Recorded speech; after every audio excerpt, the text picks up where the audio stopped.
என்ன மாமா, உங்க கல்யாணம் முடிஞ்ச கையோடு வந்தேனே, அதுக்குள்ள இப்பவும் வர சொல்றீங்க? அரவிந்த, என் கல்யாணம் முடிந்து 1 வருஷம் ஆகுதுமா.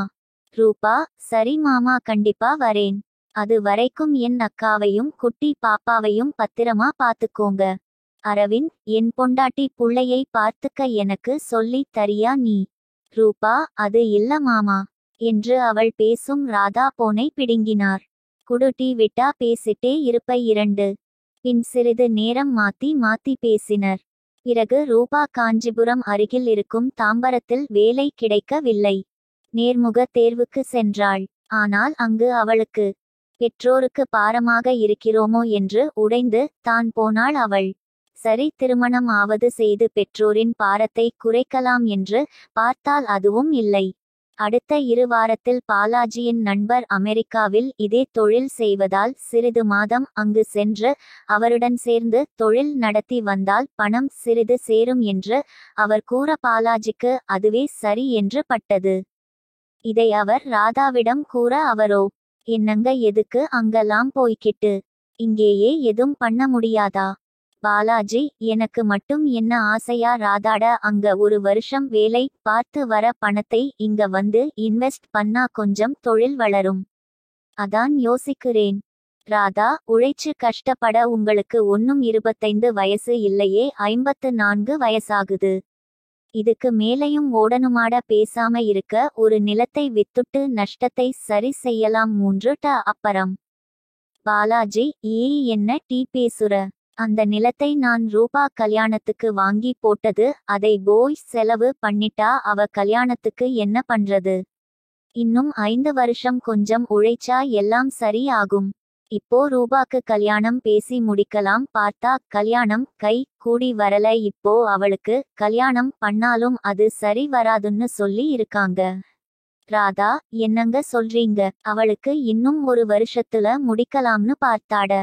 பாலாஜி, நட்சத்திரக்குறி, கவலை படாதே ராதா, அவ அங்க போய் கஷ்ட படுறதுக்கு கொஞ்ச நாள் நம்ப கூடவே இருக்கட்டும். இரட்டை மேற்கோள்குறி. ராதா, நீங்க அமெரிக்கா போக தான் போறீங்களாட? பாலாஜி, வேற வழி இல்ல மாட, நான் வர வரைக்கும் நீங்க பத்திரமா இருங்க. ராதா, சரிங்க.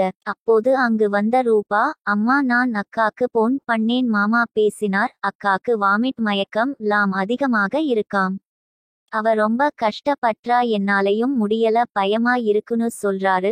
முடிஞ்சா உன்னை வேற சொன்னாரு மா உன் கிட்ட அப்புறம் பேசுறாராம். ராதா பதறி திரும்ப மாலுக்கு போன் செய்ய போக அதனை ரூபா தடுத்து, இப்போ பண்ணாத மா, அக்கா தூங்குறாலாம். இப்போ என்னங்க பண்றது? ரூபா, மா அப்பாவும் இப்போ அங்கதான போறாரு, பேசாம நீயும் அவரு கூட கிளம்பி போ.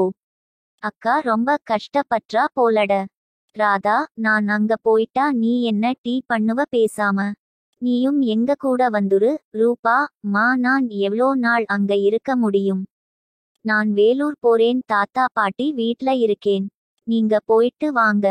பாலாஜி, உங்க அம்மா இல்லாம நீ எங்கேயும் போக மாட்டியே மாட? இப்போ நாங்க போனா குறைஞ்சது 5 மாசமாவது ஆகும் திரும்ப வர. அது வரைக்கும் ரூபா, அப்பா, அது எல்லாம் பார்த்தா முடியுமா? எல்லாம் பழகி தான ஆகணும். நான் பாத்துக்கிறேன் பா, நீங்க போயிட்டு வாங்க. நட்சத்திரக்குறி. இருவருக்கும் இவள் சொல்வதே சரி என்று பட. அடுத்த 2 வாரத்தில் ராதா பாலாஜி அமெரிக்கா கிளம்பினர். ரூபா வேலூர் வந்தாள். ராதாவின் பெற்றோர் சுப்பிரமணி வள்ளி. அவர்களுக்கு 4 பிள்ளைகள். மூத்தவள் தான் ராதாட. 2வது செல்வம் ராணி. அவர்களுக்கு சுடர்விழி, சுரேஷ் என்று 2 பிள்ளைகள். 3வது முருகன், சங்கீதா. அவர்களுக்கு முகேஷ், புவனா என்று 2 பிள்ளைகள். 4வது வசந்தி, ராஜா. அவர்களுக்கு தருண், சரண்யா என்று 2 பிள்ளைகள். வசந்தியை வேலூரிலே திருமணம் செய்து கொடுத்தார் அவரின் தந்தை. இப்போது அந்த வீட்டில் செல்வம், முருகன் அவர்களின் பெற்றோர் உடன் வசித்து வருகின்றனர். அங்கு தான் ரூபா சென்று இருக்கிறாள். நாட்கள் மாதங்களாக கடந்து முழுதாக 4 மாதம் முடிந்தது. அங்கு என்ன தான் அவளை நன்றாக பார்த்து கொண்டாலும் தன் மனதில் உள்ள வேதனையை மறைக்க முடியவில்லை. அதை கவனித்த அவளின் மாமன் மகள் சுடர்விழி, என்ன பிரச்சனை என்று கேட்க ரூபா, ஒன்றும் இல்லை என்று சொல்லி சமாளித்தாள். இதே போல இருந்தால் மற்றவரும் இதே கேள்வி கேட்பர் என்று தன்னை முயன்று கட்டுப்படுத்தி சாதாரணமாக இருந்தாள்.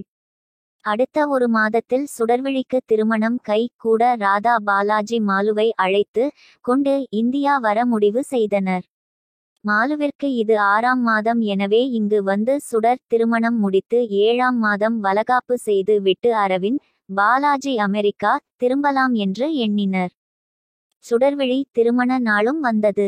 கடற்விழி அழகிய பதுமையாய் பட்டில் ஜொலித்து கொண்டு மணமேடையில் அமர்ந்து இருக்க அவளுக்கேற்ற ஆடவனாய் கம்பீரமாய் அவள் அருகில் அமர்ந்து இருந்தான் கார்த்திக். அவர்களின் திருமணத்தை பார்த்த ரூபா தன் மனதில் திருமண கனவை வளர்த்து கொண்டாள். யார் என்று தெரியாத தன் வருங்கால கணவன் மீது அதீத காதலை வளர்த்து கொண்டாள். அவனை எப்படி எல்லாம் காதலிக்கலாம் என்று தன் மனதில் கற்பனை கோட்டை கட்டினாள். அது சிதைய போகிறது என்று தெரியாமல்ட அடுத்த 6 மாதத்தில் ஆண் மகவை பெற்றெடுத்தாள் மாலு. நாட்கள் சென்றது. அடுத்த ஒரு வருடத்தில் பாலாஜி திரும்ப வந்து தொழிலை வளர்த்தா. அது நல்ல வளரவும் செய்தது. 1.5 வருடம் கழித்து ரூபாவிற்கு மாப்பிள்ளை தேடத் தொடங்கினர். ஆனால் அதுவோ சீக்கிரம் கை கூடாது போக்கு காட்டி கொண்டு இருந்தது. ஜாதகம் பொருந்தினால் மாப்பிள்ளை சரி இல்லை அல்லது ரூபாவிற்கு பிடிக்காது. மாப்பிள்ளை பிடித்தால் ஜாதகம் பொருந்தாது. எல்லாம் கைகூடி பெண் பார்த்து விட்டு சென்றால் மாப்பிள்ளை வீட்டில் அதிக வரதட்சணை கேட்பர். அதனால் பாலாஜி வேண்டாம் என்று மறுத்து விடுவார். அப்படி இப்படி என்று ஒரு வருடம் ஓடியது. இதில் ரூபா தான் மிகவும் வேதனையாக உணர்ந்தாள். தன் பெற்றோருக்கு பாரமாக இருக்கிறோம் என்று நினைத்து தன்னையே வருத்தி கொண்டாள். இறுதியாக ஒரு வரன் வந்தது. ஜதகமும் நன்றாக பொருந்தியது. மாப்பிள்ளை பற்றி விசாரித்ததில் ராதா பாலாஜிக்கு பிடித்து விட்டது. ரூபா இந்த மாப்பிள்ளை எப்படி இருந்தாலும் சரி, இனி இவர்களை கஷ்டப்படுத்த கூடாது என்று திருமணத்திற்கு சம்மதம் தெரிவித்தாள்ட.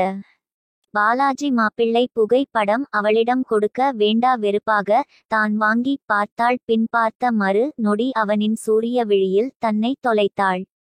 அவனின் பெயரும் பிடித்து போனது. பல 1000 முறை சொல்லி பார்த்துவிட்டாள். ஆரியன் ஆரியன் ஆரியன் ஆரியன் என்று இருந்தும் சலிக்கவில்லை அவளுக்கு. தன் கணவன் யார் என்று தெரியாது இருக்கும் போதே அவனை காதலித்தவள் ஆயிற்றே. இப்போது தன் மனம் முழுதும் அவனை நிரப்பிவிட்டாஸ்ட. அவள் புகைப்படத்தில் முழுகி விட அடுத்து அவனை பற்றி அவன் வேலையை பற்றி பாலாஜி கூறியது காற்றில் தான் சென்றது. ஒன்று கூட அவள் காதில் விழவில்லை. பாலாஜி அவளை பார்த்து சிரித்து விட்டு சென்றார். உன் கை கோர்க்கும் அந்த ஒற்றை நொடிக்காக மணாளனேட யுகங்களாய் காந்து கொண்டு இருக்கிறேன். எனது 2 கரங்களும் அதன் இணைக்காக தவம் இருக்கிறது.